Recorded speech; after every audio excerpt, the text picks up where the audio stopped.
Күлудің жалпы ғалымдарымыз 3 деңгейі бар дейді. Біріншісі, өзі еститіндей және жанындағы адам еститіндей күлу.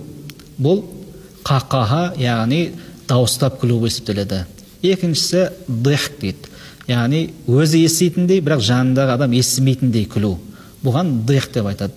Бұл намазды бұзады, бірақ дәретті бұзбайды. Үшіншісі тәбәссум, яғни күлімсіреу, жымию. Бұл намазды да бұзбайды, дәретті де бұзбайды. Бұл жерде дәретті бұзатын амал рукуғы және сәждесі бар намазда дауыстап күлу. Өзің еститіндей және өзге еститіндей деңгейде күлу дәретті бұзады. Бұл жерде рукуғы және сәждесі бар намазда бекер айтып жатқан жоқ. Рукуғы және сәждесі жоқ намаздарда күлу дәретті бұзбайды. Намазды бұзса да, бірақ дәретті бұзбайды.